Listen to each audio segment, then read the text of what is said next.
जिस मन पर शब्दों का आक्रमण हो,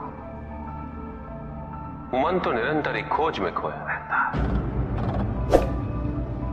कभी शास्त्रों में, कभी पर्वतों पर, कभी समुद्र के किनारे, तो कभी तीर्थ स्थलों पर, कभी मंदिरों में, कभी वन में। किंतु जो वो खोज रहा होता है वो कभी मिलता नहीं, क्योंकि मन तो अभी भी स्थिर नहीं। वो व्यक्ति जहां भी रहे पुत्र, जहां भी जाए और जहां भी खोजे। तुमने भी सदैव शब्दों पर ध्यान दिया है कार्तिक,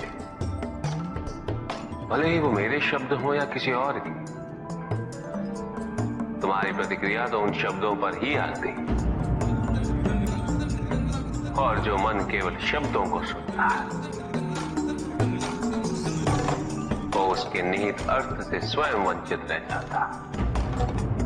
शब्दों की सत्यता को समझने के लिए, उनकी अनुभूति के लिए, मन में शांति के साथ साथ रिक्तता भी अनिवार्य है, शून्यता भी अनिवार्य है।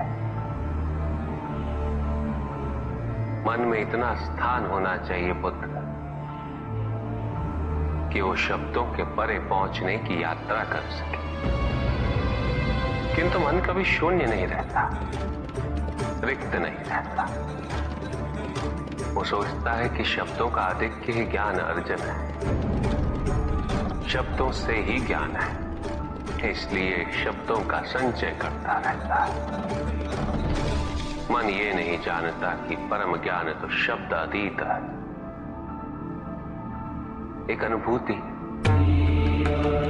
जिसे शब्दों से बांधना असंभव है। शब्दों का अपना मूल्य क्या है कार्तिक? कुछ भी नहीं। जब भी कोई ईश्वर का नाम लेता है तो क्या ईश्वर मात्र एक शब्द में ही सीमित हो जाते? नहीं,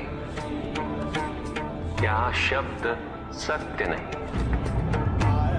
सत्य है वो अनुभूति जो इन शब्दों में विद्यमान है। यदि शब्द ही सत्य होते तो मात्र भोजन कह देने से व्यक्ति की क्षुधा शांत हो जाती। इसीलिए माता शब्दों की नहीं पुत्र, उस अनुभूति की है जो उन शब्दों से संबद्ध है। यदि शब्द नहीं भी होते तो वे ईश्वर अवश्य होते। यदि शब्द नहीं भी होते तो सुख और दुख की अनुभूति अवश्य होती, जल की शीतलता की अनुभूति होती, सूर्य की ऊष्मा और चंद्र की शीतलता की अनुभूति होती, प्रेम की अनुभूति होती।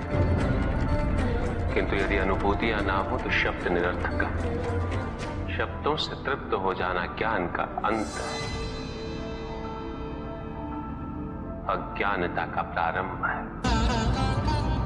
ज्ञानी वही है जिसके पास अनुभूतियां, अनुभव, और उसके लिए मन को शांत व रिक्त तो करना ही पड़ेगा पुत्र।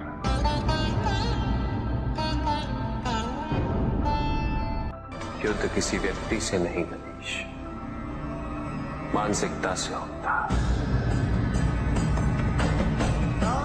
युद्ध में संघर्ष अच्छाई या बुराई का नहीं होता,